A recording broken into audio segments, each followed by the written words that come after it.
But at the same time, I said this the other day, it's like things happen so fast that I kind of need to record everything just so I can keep up with what's going on. All right, so I know I did some shorts this morning, as in recordings of my brother's condition this morning. It is still morning.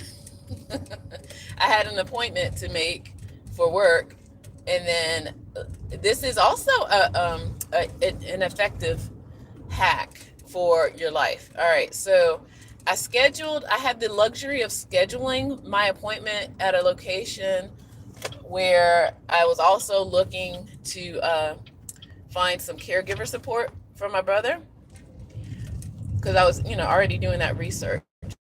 So I was like, well, you know what? Since I need to go get this paperwork done anyway, I can schedule it to be over at this location, which is close to where I want it to go. In fact, I went yesterday and couldn't find the office, and it's kind of another good thing to do. Make sure you know where you're going, because after the scammer, before I did that video, where I kept trying to call these people. I would even talk to them a couple of times and text them, and got weird texts and stuff.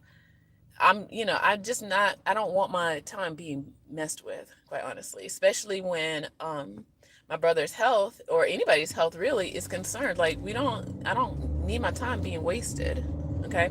So I was already looking at this particular company, and then while I was here yesterday, I saw another company, luckily, where if this one didn't work out, I'm like, oh, I can just go to this other office too. But so I handled my business for my work in that office space building, and then even though yesterday I saw the sign, and this is where, again, magic be happening for folks, I saw the sign yesterday that said just call instead of knocking on the door of their office. Because I guess they're conducting interviews and things like that. I don't know. So I went over there, looked, and I was like, I'm gonna follow directions. I'm gonna call. And as I'm going down the elevator and I leave, and I'm about to pull out my phone, because that's where I was gonna call. Really, still from the building. I wasn't gonna leave. But a security officer, she was in the I guess the ante room, the hallway area, as I get out of the elevator, and she was talking to another guy, and she was talking about that company. And so it kind of perked my ears up a little bit. I didn't interrupt them at all, though, but it perked my ears a little bit. And so I was just kind of like fumbling around with my phone, and I was about to get it out and start calling that number. And then she says, she's like, hey, can I help you? Because, I guess I looked like I was lost or whatever. And I was like, well, I am looking to, go to this office, and I named the company, and I told her that the sign said the call, and she was like, girl, come on. So she basically took me up there to the office, and knocked on the door herself. So, and they let me in, and I got a chance to talk to, I guess, one of the managers there.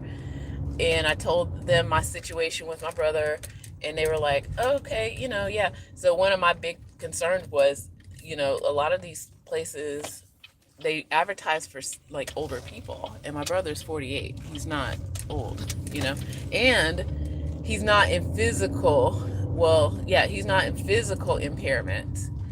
So that's just the other thing that I worry about, is that, I'm trying not to judge, people in caregiving. Like, I think a lot of them who come in for the wrong reasons, though, I think a lot of them assume that the people that they're going to work with are just laying up in bed and they don't have to do very much. I was like, oh, honey, you're going to have to do some stuff for my brother, because he moves, he's active. Okay. He doesn't realize that he is middle-aged, though. So that's the issue sometimes. So yeah, you kind of have to be on your toes with him a little bit with stuff. Let's see. So I told them the situation with my brother. I told them that he's 48. I told him that, he had a head injury. That's the extent of what I told him so far. I didn't tell him about the mental illness part, for which, again, I hate that there's a stigma. There shouldn't be a stigma, but there is. And I don't want people just assuming, things. But anyway, because he's a good person. He really is. All right, so I told him, which again, there is a head injury. We just don't know when and why and how and all the things. But anyway, so we scheduled an appointment. My brother still doesn't know I'm out of school yet right now. Like, I'm out for the summer. But he's doing okay. He still doesn't have a phone. I'm going to work on that. I'm still worried that he will try to dial 911 for things that are not 911. I'm just being honest. I'm still worried about that. And if I get him another cell phone, I'm also worried that he won't be where he needs to be for that medication. So, because in the past, he's had a cell phone to use as a form of like freedom for himself. Okay. And he's still dealing with some delusional thoughts, and he's still dealing with, hearing voices and things like that. So I really think I should probably just get a home phone for him, because even if he dials 911, he's still at the apartment versus because what he'll do, he thinks he's slick. He is very clever though. But what he has done in the past is he will go out to somewhere that is like easy to go to, and I guess then he'll dial 911. Like, he'll probably go, I don't know, to a gas station or whatever, and then dial 911, right? Versus if the phone is in the apartment, he has to stay there for them, right? Yeah. So I think that's kind of what would be best, is to have a phone there. His distraction with his cell phone though was, around the internet and computers and stuff. So he has a tablet that I've been fixing up, and his laptop, trying to get a cover for it because he still is wasting food on it. And then looking at me like it's broken. It's like, it's not broken. You put Cheetos on it. Please clean it off. So those things that are happening. So yeah, I guess a house phone would be the best option now at this point, versus him trying to get a cell phone, because I just can't take the risk of him having that cell phone, walking around out and about, and then dialing 911, and then I don't know where he is, and he doesn't know where he is always or whatever. So the house phone might have to be the best option. And this time I will do it. Even though he tried to buy the house phone, he still didn't understand that you still have to call the phone company to get it set up. You still have to call the phone company. See, I laugh at it now because it's listen, we pick and choose. We pick and choose. All right. I'm just happy now that at least I'm making some gains. His medicine is starting to work a lot more. If we can get this caregiver and get him on a schedule, I can get more sleep. I can work on making my other money because I'm a musician too, y'all. An educator and a musician. This is my season where I'm kind of pretty much, I don't want to say I'm out of luck just yet. I just need to, have the support where I'm not tethered to making sure my brother gets his medicine. Okay. And that he's being cared for in that regard. I'm trying to think of anything else. So yeah, I'm happy at this point. So I can get some rest, work on his music. Speaking of, making, I guess, an old school mixtape on an MP3 player. And I have band practice tonight. The rates, I was kind of also the money part, again, I just need to budget. And the thing is, I think it's pretty decent, affordable. I just need to budget. And I haven't been able to do the budgeting for myself because I feel like I make enough to afford a caregiver to come through. And he's just been like literally throwing money away from me. Um, but we're just trying to curb those. I really do think he sleepwalks, y'all. These habits of throwing things away in the middle of the night and being random like that. But if we can, work on that, I think we're in for some good times. And yeah, I'm pleased.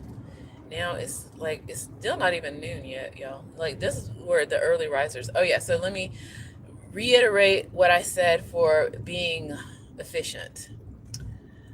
I had an appointment already for my work as an educator. I have to, keep up my certification. Let's be more specific. I had to keep up my certification. It's due at the end of the month, of next month, to renew my teaching certificate.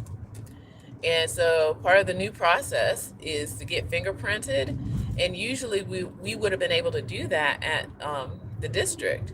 But this time they've changed some things. So I was able to schedule my appointment somewhere at a different location, which also happened to be at the same building where a lot of the caregiver offices were that I was researching. So I was like, oh, well, let's two birds, one stone. Let's do this. And that, helps me a lot because I promise you, I've been doing a lot extra and I'm trying to do less. I need to do less, back into my, get my team, get his team together. And if this works out, I could definitely work on getting more, I teach, I tutor, I coach. I can earn more money doing those things than trying to pick up a part-time job. I even figured that out the other day. I was like, why am I trying to look for a part-time job? That takes half a day and I get almost nothing. And I'm be honest, I'm sorry y'all, but the expenses for caregivers, it is reasonable, but I can't be working all day just to afford somebody for one day. That doesn't even out to me. Okay? Especially when I need them every day. That means I will be working 2 jobs at once. And I've done that life. I've actually worked 3-4 jobs before where I had to be like in different places. I'm kind of done with that. So I'm about being efficient in different ways. That's how I learned how to be efficient, by the way. Having multiple jobs, you definitely got to be organized and you got to be punctual. And you got to be healthy. So that's why I did all the biohacking and all the efficiency things because, how else are you going to make it? Okay? How else are you going to make it? And I talked about that luck. That's luck is made. It's not just granted. You must increase your opportunities for success by being healthy, by planning your energy accordingly. That's how you increase your luck, your quote unquote luck. All right, so now what am I gonna do the rest of the day? Like I said, let's work on my brother's music here for his MP3 player and get ready for this appointment for tomorrow. He still needs furniture. See, that's a lot of stuff that I've just been running around trying to decide, is he going to stay, is he going to go, that kind of thing. He needs furniture.